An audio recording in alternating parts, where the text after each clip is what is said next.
Hello, and welcome to Courtgames, a Legend of the Five Rings podcast, funded by the Legend of the Five Rings Discord Patreon community. This podcast will focus on the role-playing game stories and lore for Legend of the Five Rings. I am Korva.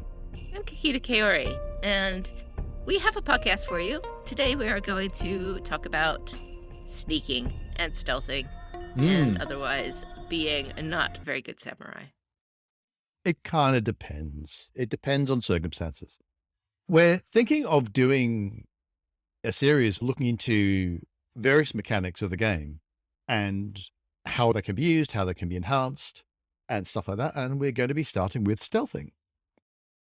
But first, we have some news. Yes. We wanted to call out the Last Province podcast. They had an interview with Katrina Ostrander this week about her novella Ice and Snow, which is in the Great Clans of Rokugan book with a bunch of other novellas.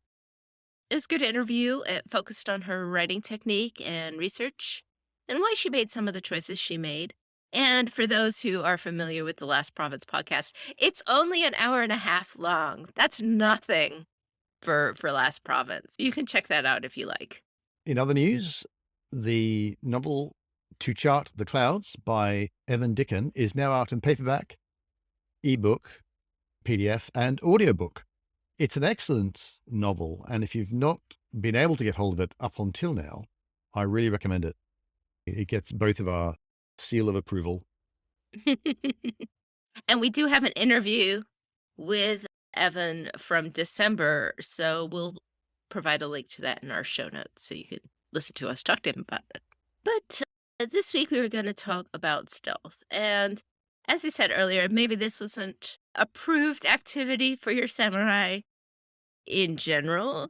A lot of this stuff is ninja-y sort of stuff. However, oftentimes, good noble samurai have a reason to be sneaking around, doing stealthy kinds of things. Sneaking up on the enemy, sneaking up on a deer. When you want to move stealthily or accomplish something stealthy, it is considered an air check. Air being subtlety and hiding things and that sort of stuff. With a TN equal to the target's vigilance. The biggest way you find this is air fitness, and it is air fitness to move in a stealthy fashion in general. You don't get out of the fitness. You have to be able to do that. Another common one is air skullduggery. And air skullduggery is picking a pocket or tracking someone through a city, something where your knowledge of underworld skills, not just moving stealthily, would help you accomplish the goal. And I think that's a good example of something where a good, fine, upstanding samurai, especially if they are working for the Emerald Magistrates or something similar, one of those campaigns, where it is perfectly reasonable to have skullduggery and use it because you are trailing a suspect through a city. Absolutely. And in general, your underworld knowledge. Yeah, you need to know how your enemy may operate. It's the same way that your clan samurai tend to have knowledge about the Shadowlands because they need to know exactly where to put that Tetsubo. Now, when you're talking about stealth, you very often talk about ninjutsu, the techniques that enhance stealth. So we're going to quickly run through some of those. There are three that we've found. The first one is skulk, and that's found in the core book, and it's rank 1. The write-up is when you perform an initiative or attack check using air and you're in obscuring terrain in a crowd or concealed from sight, one character with vigilance lower than equal to your ranks in skullduggery loses sight of you. Now, this is very situational. You get this to show you can sneak, but it's not very helpful because you need a lot of skullduggery to make it work. But yeah, vigilance can go quite high, can't it? Right, but usually vigilance is around 2 to 3 for low-level NPCs. But the main thing here is that Skulk only works on one character, and we'll talk about some ways that we can adjust this a bit. But this is a save. You have been sneaking. You're trying to accomplish something stealthily, and you have been spotted. Then you use this to get unspotted again, if that makes sense. Since this is an opportunity you spend on the initiative or attack check, it lets you to get unspotted right away. And then you can do more actions from stealth from there. It's useful. You just have to decide when you are going to be sneaking, but somebody's going to be watching you to start off with, and whether your GM is going to track that kind of thing, I guess. Yeah. The next ninjutsu is called Patient Viper. This one is from Fields of Victory, and it is a rank 2 ninjutsu. This one is, as a downtime activity, you may make a TN4 fitness earth check, targeting your cohort, if you are a leader of a cohort, or yourself and a number of other characters up to your ranks of command who are within dangerous, entangling, or obscuring terrain.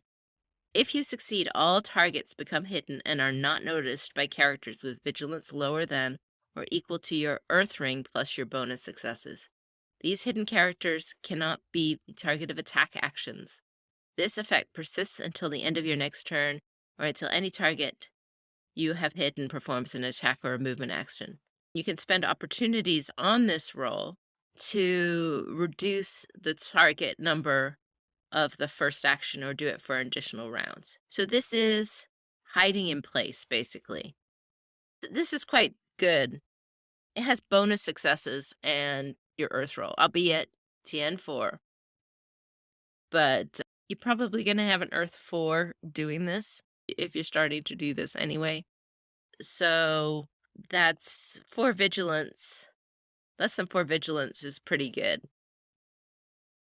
Absolutely, yeah. Which is interesting because I don't know how many sneaky characters are going to be going for Earth. And this is a second rank technique. So that theoretically is available early on in your sneaky person's career. So it's an interesting one. This one is definitely looks like it's targeted for the Daitoji Harrier with that kind of earth, since this is from Field to Victory, or it's for a later game character who can pick up a ninjutsu through a title. There's a few. The big drawback, of course, is once one of your people move, then it breaks. That's something you need to take into account of. And like I said, being a fitness earth thing is a very good one for your bushi. So you can figure out how you get that particular technique from your GM. Now, the best one is Vanish from Shadows. You want to read that one? Yeah. So this is Fields of Victory again, and this is rank 3. As a downtime activity, or once per scene as a movement and support action, you may make a target number 5 survival air check, targeting your cohort in mass battle or yourself and a number of characters up to your ranks in command who are within confining, entangling, or obscuring terrain.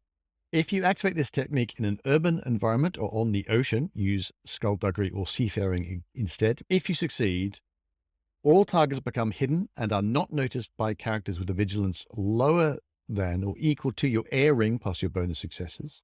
These hidden characters cannot be the target of attack actions and cannot perform attack actions.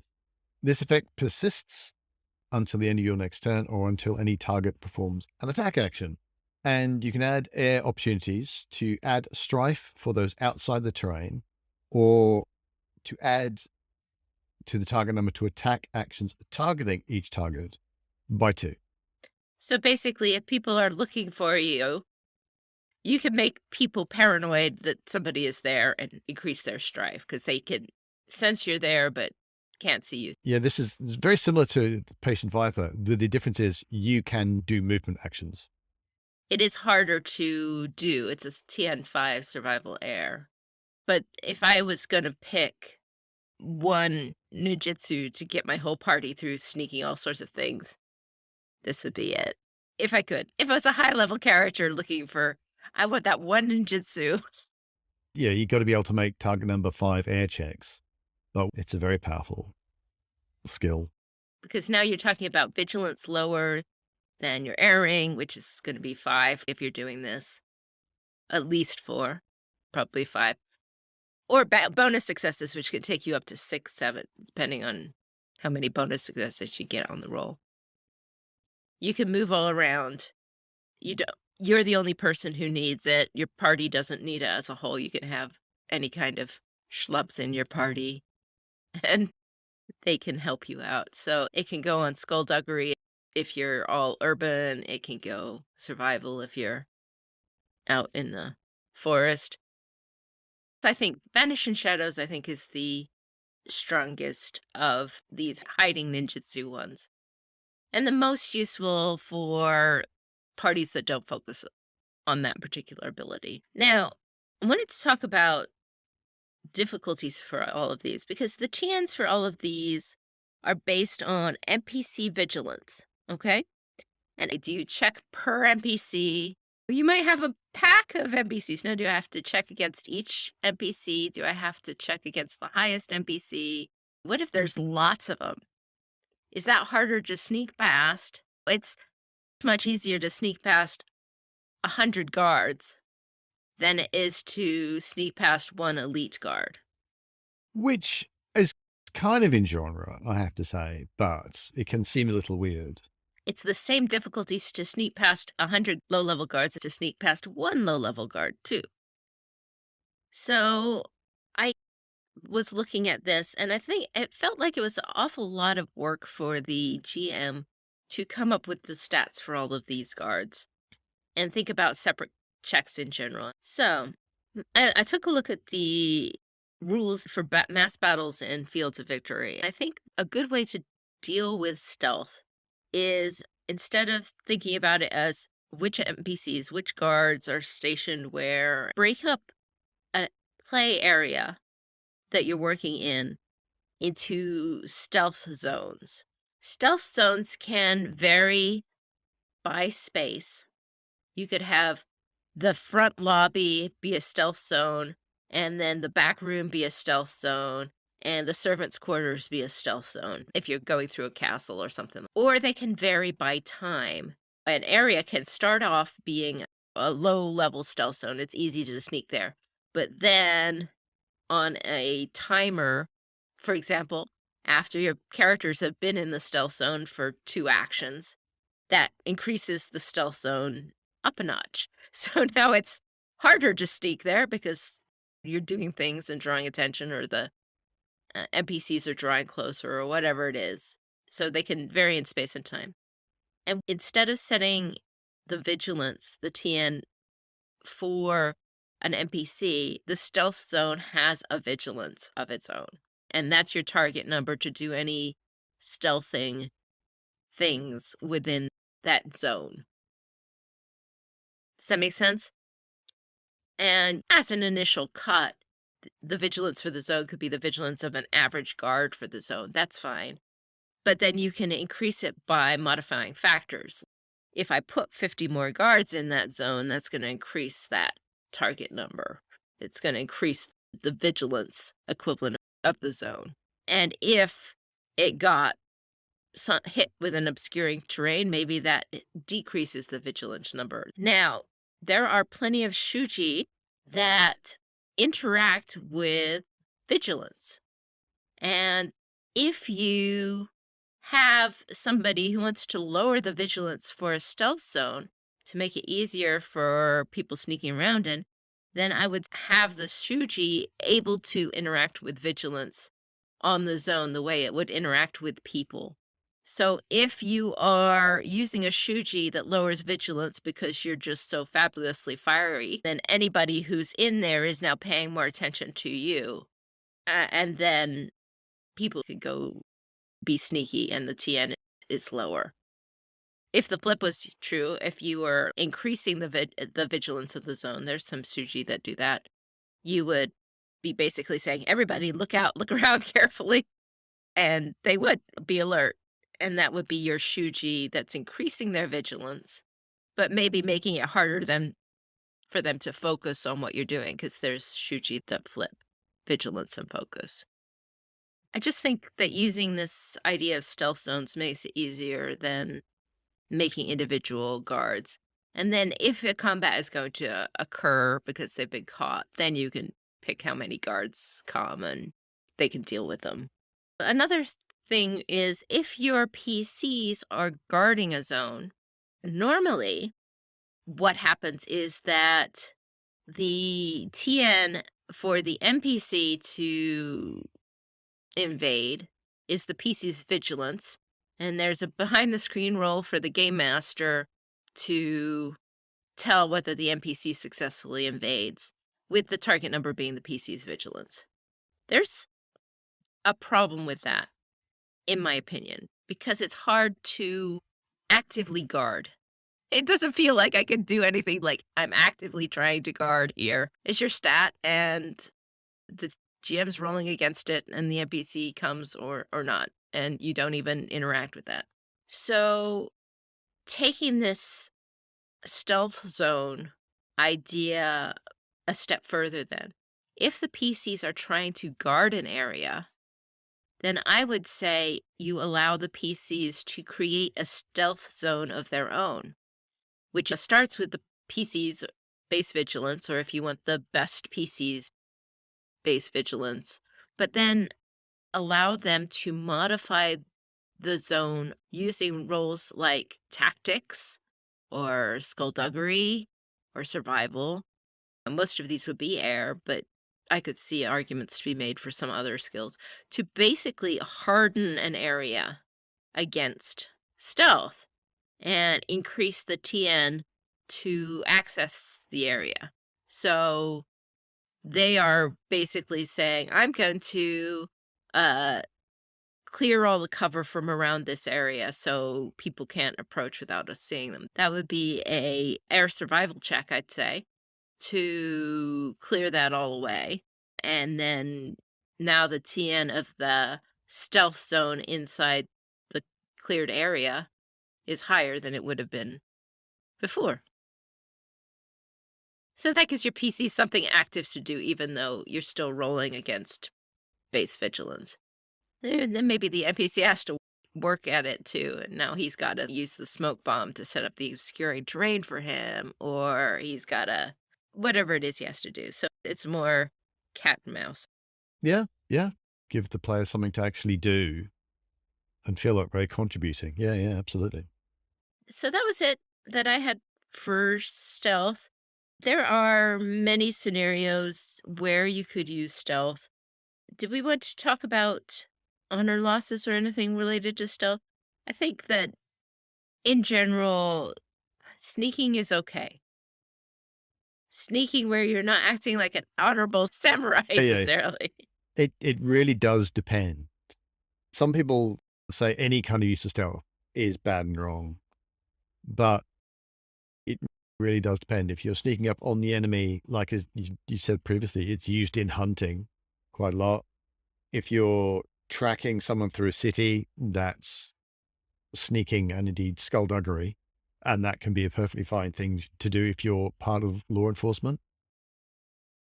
On the battlefield, everything is honorable, depending on who you ask. There's ambushes and, well, ask a Kodo. Setting up ambushes and concealing your numbers on the battlefield so they don't know what you have in reserve. So people will commit to attacks that they really shouldn't have done. That's all perfectly fine, upstanding battlefield behavior. The Patient Viper and Vanishing Shadows. That's exactly the sort of thing that those are for. It's fooling the enemy to think there's not as many cohorts on the field, and then they will make mistakes, and then you can take advantage of those mistakes. That's all perfectly fine, upstanding battlefield behavior. I think sneaking up on someone to steal from them, or sneaking up on them to stab them in the back, or stealthing into someone's home for burglary purposes, those would all be honor hits of some description, probably against righteousness. Yes. So anyway, that's it for us this week. A short little podcast, but we have good stuff coming up, and We will talk to you again in a couple weeks. I did want to give a shout out to Fortune and Strife, which is our affiliated actual play podcast. They are on a hiatus right now for medical reasons, but they will come back, as well as our friends at D20 Radio. We wanted to give a shout out to some of our Patreons, Hannah P. and Oberon N. Thank you for joining us and being our patrons. We very much appreciate it. Our content is funded by the Community Discord Patreon, which supports our editing costs, as well as our websites where you can see and store longer-term information, summaries of our podcasts, great role-playing tools, and more. For our patrons, we'll have special bonus content like Adventure Seeds, early access to our AP podcast. Online, you can find us at our website, courtgamespod.com. You can keep up to date with everything we're doing on Twitter, which is twitter.com/courtgamespod. And if you want to support the podcast, you can find us on Patreon at patreon.com/courtgames. But that is it for us this week. This is Kikita Kaori. May the fortunes favor you. And I have been Korvar, and until we meet again, keep your jade handy.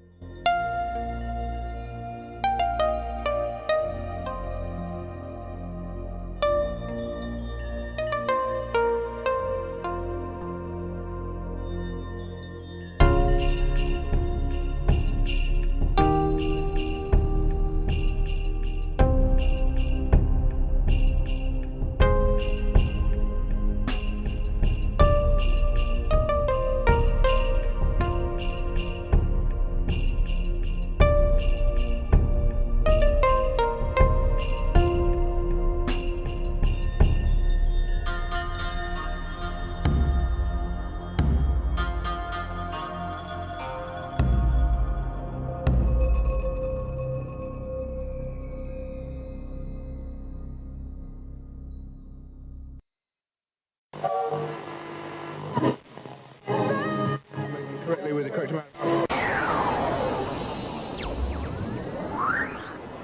D20 Radio, where gamers roll. www.d20radio.com.